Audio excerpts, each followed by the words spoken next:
Donc ce matin, on va discuter de la Cour constitutionnelle. Vous le savez, c'est aujourd'hui qu'il est prévu l'installation de la 7e mandature de cette institution qui veille à la sûreté et la sécurité de la Constitution béninoise. Et ce matin, donc, on va parler des 5 prochaines années au regard de la configuration de la nouvelle équipe. Déjà en studio et installé, Franck Aounou, bonjour. Bonjour Tanguy. Eric Guédénon, bonjour. Bonjour Tanguy. Alors, la Cour constitutionnelle, 6e mandature, finit son travail aujourd'hui. Cette institution a 2 rôles fondamentalement. Veiller à préserver la Constitution et deuxièmement, protéger la liberté. On va commencer déjà par le tout premier, sur la Constitution. Eric, vous pensez qu'on a vraiment travaillé là? Oui, absolument.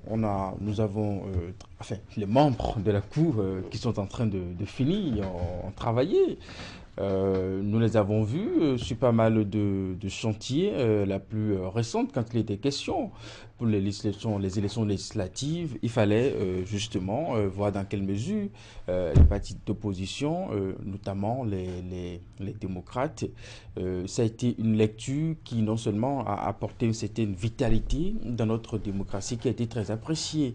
Cela reste un bilan qui est à l'heure actif et c'est dans cette logique que nous pouvons souhaiter que la nouvelle équipe qui s'installe aujourd'hui, qui prête serment devant le président et puis les membres du bureau de l'Assemblée nationale puissent également s'assurer de ce que leur présence n'est que pour dire le droit et véritablement en conformité avec notre constitution.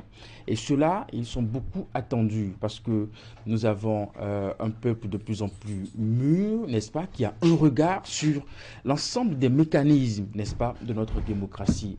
Et quand on se heurte, n'est-ce pas, à des questions de complicité, on se heurte à un peu de favoritisme, eh bien, cela ne plaît pas du tout à l'opinion. Franck? Allez, moi je pense que ce n'est pas du tout une messe à faire. Hein. J'avoue que lorsqu'on parle des membres de la Cour constitutionnelle, moi j'ai toujours eu du respect pour ceux qui ont transité par là.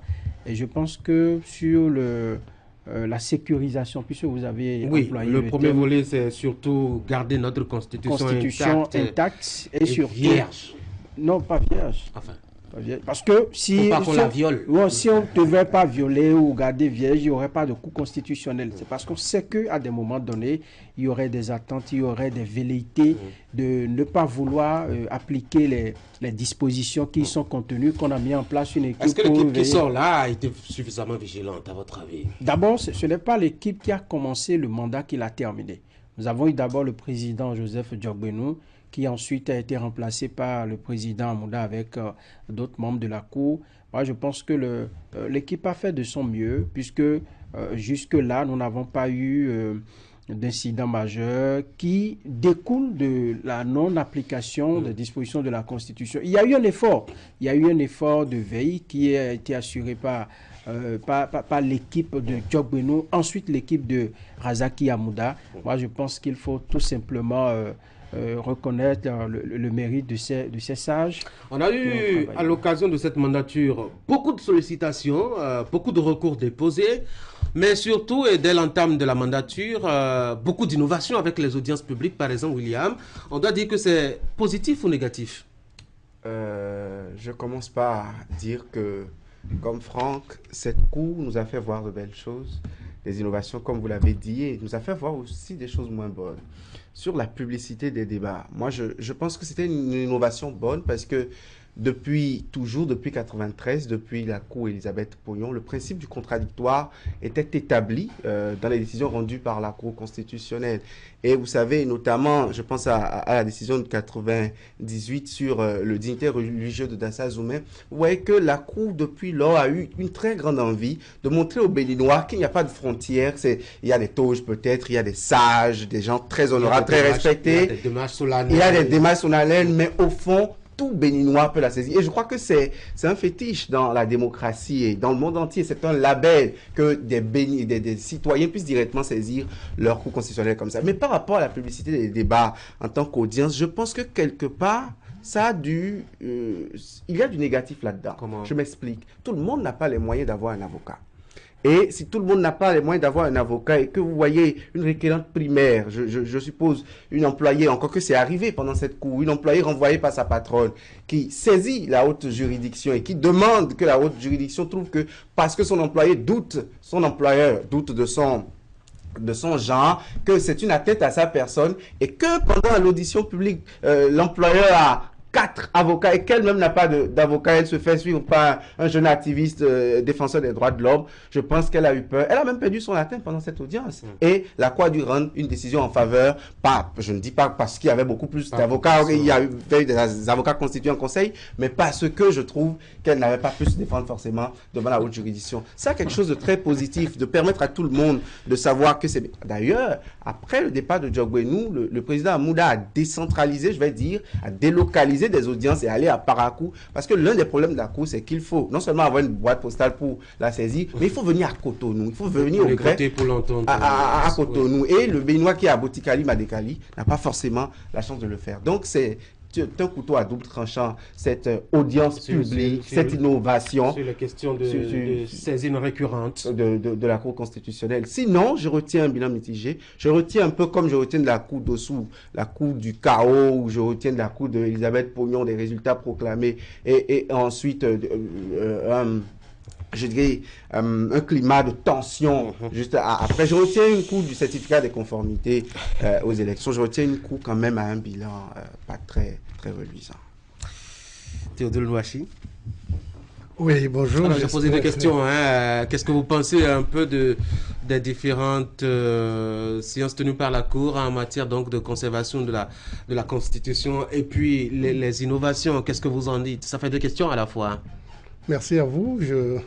J'espère que vous avez eu le temps de rappeler à l'auditoire que la Cour constitutionnelle, puisque nous en avons beaucoup, la Cour constitutionnelle est la plus haute juridiction en matière de constitutionnalité, qu'elle garantit les droits humains, les libertés publiques, et puis régulateur également du fonctionnement des institutions et de l'activité des pouvoirs publics. Ceci étant, comme vous le dites, étant ayant été appelé hier, je n'ai pas eu le temps de faire un travail comparatif pour vous dire si, en matière de quantité et de qualité, la Cour qui vient de finir est meilleure par rapport aux autres. Si je fais nous ne sommes même pas dans une approche aussi comparative. Nous voulons voir un peu, en fonction du parcours de cette Cour, quel a été le chemin fait et si vraiment le chemin a été vraiment appréciable. De ce point de vue, je dois vous dire quelque chose... celui-là et qui est mon appréciation globale d'ailleurs, puisqu'elle ne concerne pas seulement la Cour qui vient de rendre le tablier, il y a une crise de confiance profonde entre le peuple et notre Cour. Celui qui m'a précédé le disait, en sait à sa façon, et il y a nécessité de réconcilier le peuple avec la Cour en matière de productivité, en matière de qualité, de transparence et d'impartialité. Parce que lorsque vous promenez votre micro aujourd'hui, vous êtes en mesure de rencontrer le Zémidjan qui dit, lorsque la Cour est saisie, on projette déjà ce que... Oui, mais c'est une querelle éternelle, oui, d'accord. Éternelle qu'on ça n'a pas suivi. À toutes les cours qui sont passées, il a rappelé la cour du chaos de Maître Robert Dossou, il a rappelé d'autres cours avec... On peut même parler de la cour Théodore Lolo avec l'approche 39 ans plus 1 jour égale 40 ans, etc. On a toujours ces cours. On peut bien faire une mention spéciale à la cour de Mme Elisabeth Pognon, et puis après... ça commençait pas à dégrader, comme vous l'avez rappelé.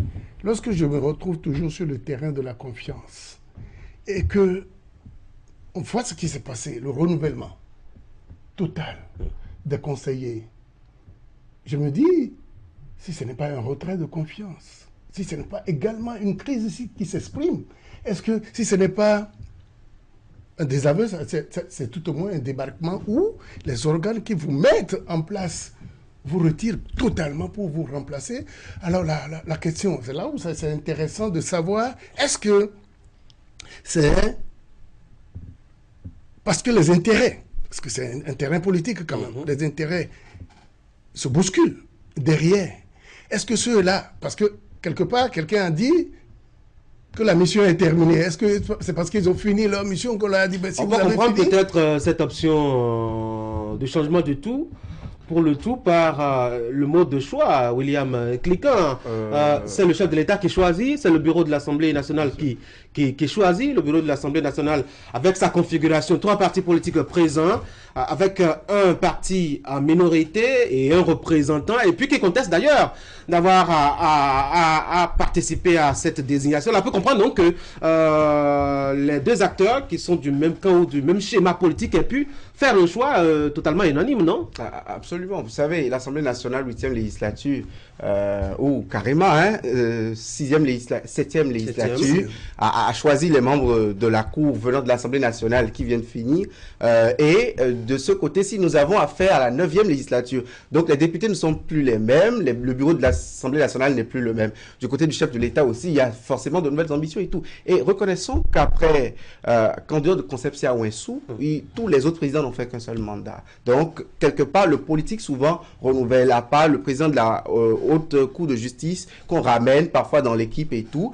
Sinon, la plupart du temps, de ma courte mémoire, il y a quand même ce nombre important de conseillers qui part à chaque nouvelle mandature, plus qu'on le renouvelle. Mais, qu'à cela ne tienne, il faut comprendre que il faut faire une lecture un peu croisée de ce débat total. Moi, je pense que nous avons poussé un grand ouf de soulagement à la toute première grande décision depuis que Diogbenou est parti et que le président Amoula est venu. Oui. Il y a eu que, sur la question des démocrates, la participation des démocrates aux législatives, on s'attendait peut-être à une décision un peu comme on nous a habitués de 2018 à cette époque-là. Et tout de go, on voit que ça a décrispé l'atmosphère, loin de certificat de conformité ou de quelque chose. On a vu plutôt une ouverture vers, est-ce que je dirais, les intérêts du peuple ou les intérêts d'un camp. Moi, je voudrais parler un peu du développement de notre invité. Je ne suis pas, par exemple, d'accord qu'en parlant de ces institutions, qu'on a étendu le micro, par exemple, à un Zémédia. C'est quoi? C'est la cour de tout le monde, non? Non, tout simplement parce que tout le monde ne maîtrise pas ce qui se passe à la cour. Lorsque vous appelez un Zémédia qui a colporté toute une journée les commentaires de ses clients, les rumeurs sur les réseaux sociaux, la vue constitutionnelle, telle décision sera telle, vous n'aurez rien du tout. Combien d'intellectuels aujourd'hui, combien de cadres maîtrisent vraiment les missions de la Cour? Comment ça se passe?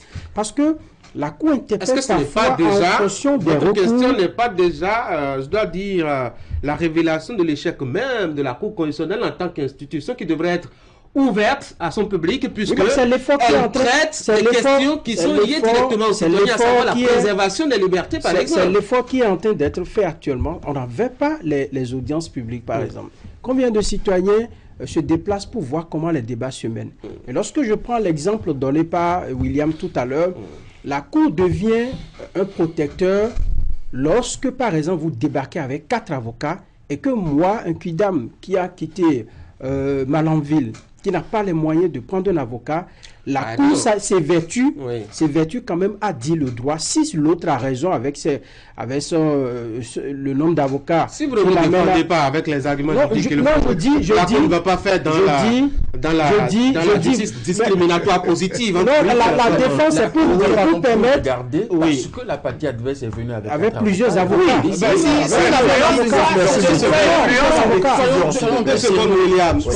Si on débat avec 4 avocats et que les avocats étalent beaucoup plus d'arguments que vous, qui n'avaient pas fait le droit, qui ne maîtrisaient pas les rouages, les tests de la République, vous n'êtes pas dans le nombre d'avocats qui vont plaider pour un client. Si la dame a perdu, c'est parce que dans le fond du dossier, n'est-ce pas, elle devrait perdre. Alors, on va pas focaliser justement autour de ce cas-là. Justement. Aussi, je pense que pour mieux apprécier les questions de la Cour, je rejoins un peu Franck, il faut mieux comprendre le mécanisme. Et aujourd'hui, la Cour se rend de plus en plus accessible, n'est-ce pas, à partir des mécanismes qui sont créés et qui permettent à tout citoyen d'aller s'asseoir et de suivre des audiences. Cela ne se passait pas hier. Et ça permet, cette ouverture permet à tout citoyen de se faire une idée de comment les décisions sont prises, de comment les décisions sont rendues. C'est vrai que si nous mettons de côté tout ce qui est règle et fixé par la Constitution, même dans toutes les démocraties, un système politique cherche toujours, n'est-ce pas, à avoir la mainmise sur le fonctionnement d'une cour, à avoir des faveurs. Ça, nous le savons, on va pas le cacher. Mais là, ça dépend de l'intelligence et de la qualité des membres de la Cour, à savoir comment échapper à ce genre de tentation. Toutes les cours ont connu, on peut refaire l'histoire, ont connu cette façon de faire des systèmes politiques et tout ça. Mais ce qui enrichit justement l'histoire d'une cour, quand ça arrive, il faut savoir comment... Allez, sur le deuxième volet, hein, le chantier de la préservation des droits de l'homme, la protection des citoyens, est-ce que véritablement la Cour a travaillé, monsieur Noachi? Retenons que c'est un point sur lequel la Cour est beaucoup attendue. La Cour est intervenue sur les autres points, je veux dire, c'est beaucoup prononcé en matière de constitutionnalité, en matière d'équilibre des institutions, des pouvoirs, et puis c'est beaucoup prononcé sur les élections. Mais est-ce que c'est parce que la Cour n'est pas beaucoup saisie du point de vue de garantir des droits de l'homme, de défendre des droits de l'homme, que ça ne se passe pas ainsi? On a l'impression que sur ce chantier-là, ce chantier reste entier. Mais la Cour a quand même le droit de s'autosaisir. Elle n'a pas à attendre que quelqu'un la saisisse, non? Oui, mais c'est justement ce que je dis. Elle est beaucoup attendue sur ce terrain, elle doit beaucoup faire pour mieux se faire lire, mieux être lisible sur ce terrain. Oui, pour que s'il n'y a pas eu de cas de violation des droits de liberté, elle ne va pas quand même inventer des... C'est tous les matins au Bénin. Franck, ah oui, Franck? Oui, c'est tout. S'il n'y a pas de violation, elle ne va pas inventer, justement parce que ce que nous, par exemple, le commun des Béninois, nous appelons peut-être violation des droits de l'homme et tout ça, n'est peut-être pas contenu dans un texte de loi voté à l'Assemblée ou qui existe dans notre arsenal juridique. On peut par exemple, lorsque vous allez gifler quelqu'un, qu'il vous rend le coup, ainsi de suite, il revient au juge de voir si les coups sont proportionnels, si la réaction de l'autre, ainsi de suite. Donc, le droit en lui-même est complexe. Et c'est pourquoi il y a ces entités-là pour interpréter parfois, pour nous dire tel article, ça dit ici, telle virgule. Lorsque vous déplacez la virgule, ça dit autre chose. Moi, je trouve que c'est un travail assez complexe. Moi, j'ai fait le droit, par exemple, à l'université. Et j'ai toujours dit à mes professeurs, je ne sais pas pourquoi on appelle ça droit. Parce que quand vous lisez, quand vous faites tout ça, on ne se sent pas. Oui, ce n'est jamais droit. On ne se sent pas suffisamment protégé. Le droit n'est pas un objet de justice sociale, mais un objet de compromis social d'ici Joseph Diogbe. Mais sur la question de la protection des droits de l'homme, vous savez, c'est une des missions fondamentales de la Cour. C'est pour ça que quand Franck dit que le Zémidia n'a pas à opiner sur les travaux de la Cour, je pense que fondamentalement, le Zémidia est le mieux placé, le dernier des Béninois. Nous avons une des meilleures cours de l'histoire de toutes les constitutions du monde.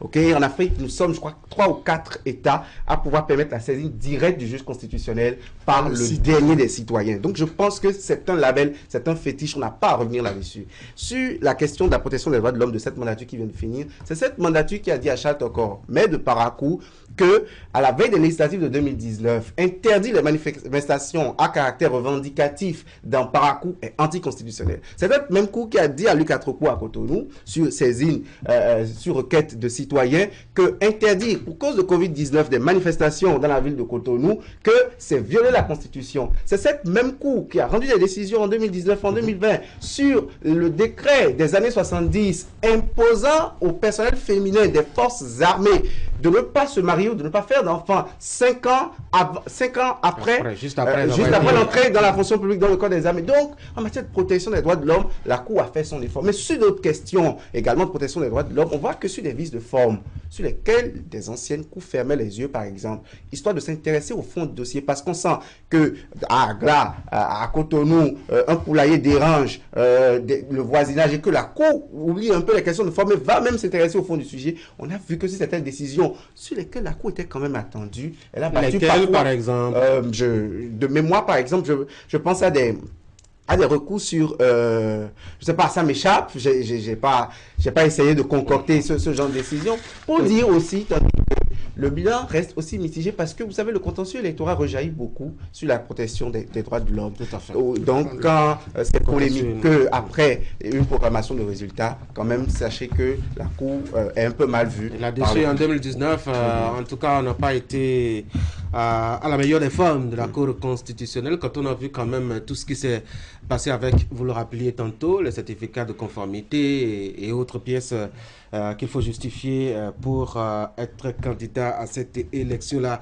Est-ce qu'il faut aller voir du côté du bon fonctionnement des institutions ou bien passer carrément à ce qui attend la prochaine Cour qui va être installée ce matin? Quelle priorité? Monsieur Noati, parlons plutôt de ce qui nous attend les 5 prochaines années, non? Mettons déjà que une cour, la Constitution a fixé dans les membres les missions de la Cour constitutionnelle et en principe, elle ne devait pas innover. Toutefois, comme on le disait tout à l'heure, sur certains chantiers, la Cour est moins visible. Nous devons chercher à ce que la Cour...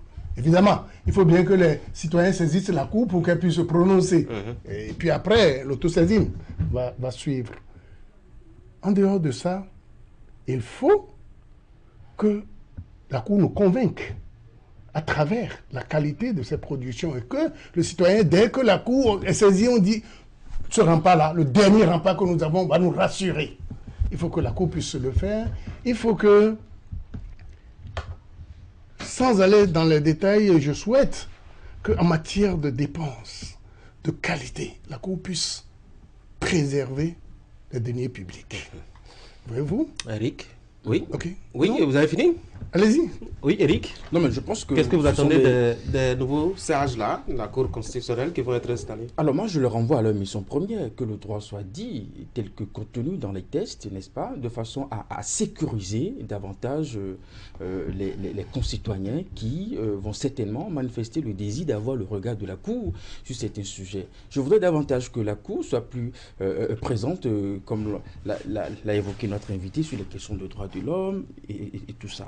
Et que la Cour, sur des questions politiques, n'est-ce pas, puisse vraiment, aujourd'hui, nous avons plusieurs sensibilités politiques dans le pays, n'est-ce pas, et nous avons des élections qui s'annoncent, qui sont des élections générales, et la Cour aura un grand défi à relever. Je pense 2026. En 2026, je pense que c'est même là le point d'achoppement.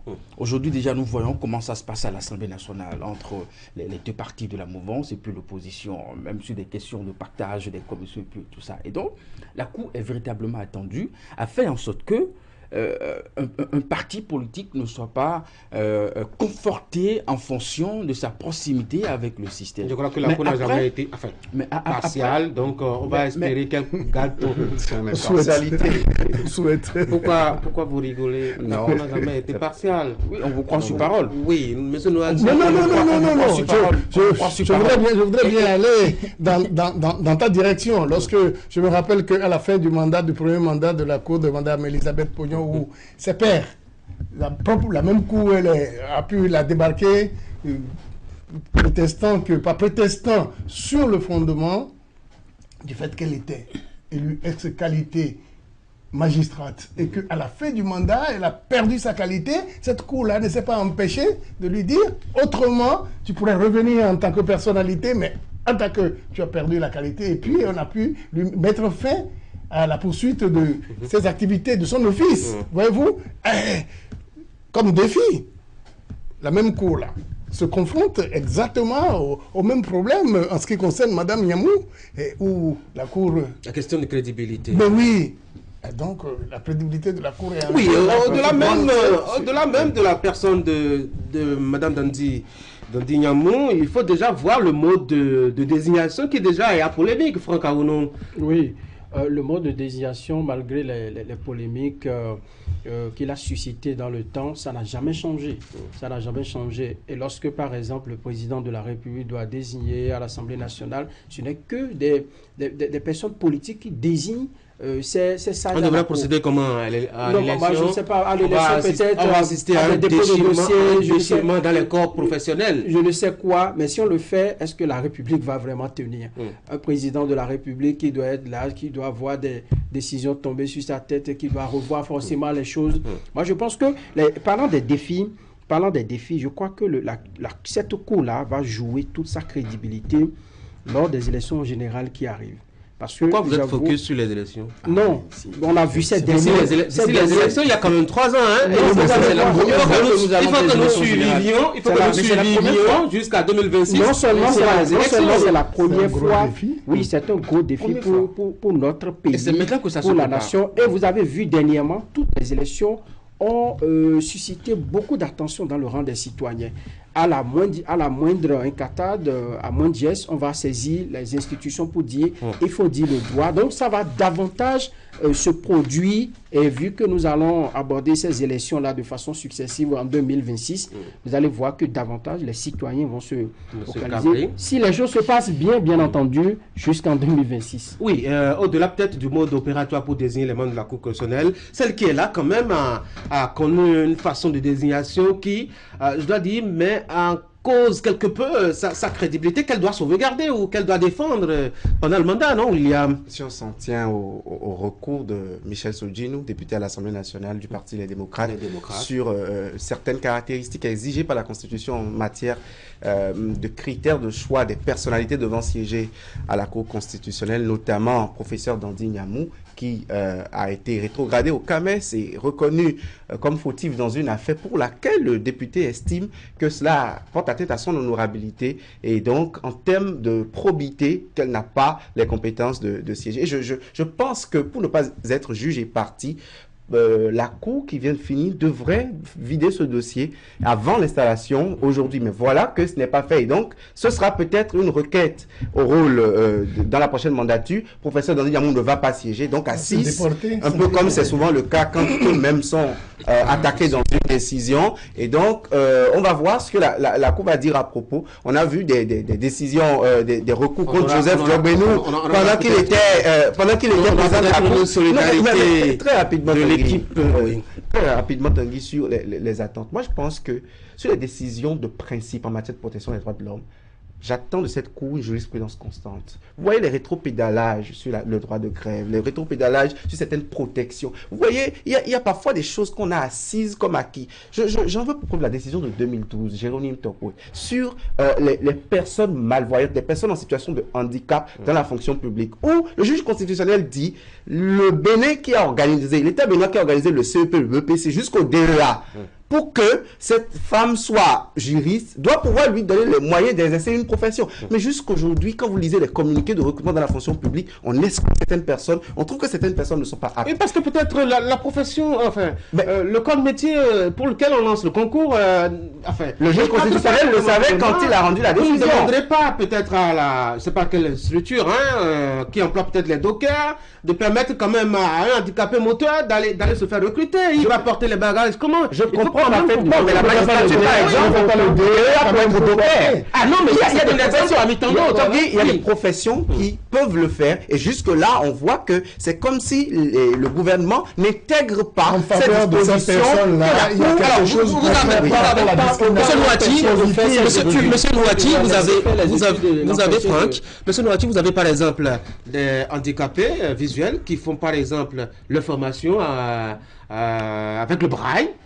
Alors que ce n'est pas quand même un mode de communication officiellement admise et partagé dans l'administration publique. S'il a le DEA en tapant le braille, comment est-ce qu'on peut le recruter au profit de l'administration publique et l'intégrer à un corps où la majorité tous les Béninois sont égaux et que la Cour l'a érigé comme tel. Comment on fait? On oblige tout le monde à faire du braille alors? Pas du tout. Mais William, vous me permettez? Lorsque vous vivez avec un handicap, et avec un handicap et que l'État lui-même a reconnu ça sur cette base-là, vous a laissé vous faire former jusqu'à un niveau. Vous avez donné les moyens d'être formé. Oui, l'État doit pouvoir mettre en place... Ma question est claire, comment est-ce qu'on fait? Oui, ce qu'on fait, c'est peut-être de revoir les textes et d'organiser, de mettre sur place les mesures pour que lorsque vous êtes dans une telle condition, on puisse savoir dans quelle structure on peut vous employer. L'État s'adapte en créant les Je n'ai moyens. pas entendu Eric sur la question de crédibilité de la Cour. Beaucoup de contestations. J'aurais très peu de commentaires. Vous savez, William parlait Dandy Yamou, elle ne s'est pas retrouvée à la Cour comme ça. Donc, elle a été choisie en tant que personnalité de référence pouvant répondre véritablement à ce besoin. Alors, ce passé dont parle William, on attend de voir comment la Cour pourra véritablement traiter ce dossier. Si la Cour elle-même déjà moi j'estime de contestation, moi j'estime qu'en fonction de ce que nous attendons d'eux, n'est-ce pas, est-ce qu'elle a la capacité de faire le travail? Est-ce qu'elle a la capacité de faire le travail? Nous avons quand même la Constitution a dit les règles par lesquelles nous avons quand même des acteurs désignés qui ont le profil, qui ont la carrure, qui ont le parcours. Bon, pour répondre... moi, je me refuse, on va vraiment faire ce débat. De faire un jugement de valeur sur des personnes. Voilà. Mais il se trouve que lorsque vous allez regarder l'article 17 de la loi organique de la Cour constitutionnelle, il est prévu. C'est rappelé d'ailleurs qu'il faut produire le CV et le casier judiciaire. Si c'est simplement ce qu'on a demandé. Bon, évidemment, l'article 115 de la Constitution parle de probité, de moralité, de tout ça. Etc. Alors, là-dessus... Rapidement, M. Noati. Oui, merci beaucoup. Beaucoup de temps. Là-dessus, je constate que notre État ne fait pas suffisamment d'enquête de moralité avant de nous proposer des gens. Et c'est pas seulement pour la Cour constitutionnelle. Non, au niveau de beaucoup d'organes. Oui. Je crois que dès ce début-là, la crédibilité de la Cour constitutionnelle va se jouer là-dessus. C'est ce que nous allons leur demander. Au cas où, ils n'auraient rien à reprocher à Mme Dandy qu'on nous motive suffisamment les décisions. Ça manque aussi. Peut-être que c'est déjà fait. Parce qu'on oui, a fait que... Voilà, pourquoi pas. Vous direz peut-être que je suis un prophète plus tard, mais tout ce qu'on dit là, les motifs pour lesquels on a fait un recours contre Mme Dandy Yamou. Et l'ensemble des autres membres. Et l'ensemble des autres membres. On vous dira que cela n'entache pas leur probité et qu'ils ont la capacité à faire le job. Et ça sera tout. Je vois que Zone Franche de dimanche dernier vous a fait beaucoup de bien. En tout cas, j'attends de vous voir, prophète Franck. Merci beaucoup d'être passé par ici. Les gars, vous passez une bonne journée. Mesdames et messieurs, voici Immersion avec Ouliat Sanoussi qui nous propose d'aller découvrir François Afanou dans son métier de tous les jours. Il est tourneur. Qu'est-ce que c'est? Comment ça se passe? Quel est son job, son rôle dans son environnement? Élément de réponse dans cette réalisation sur l'appui de Moufid Sabourin.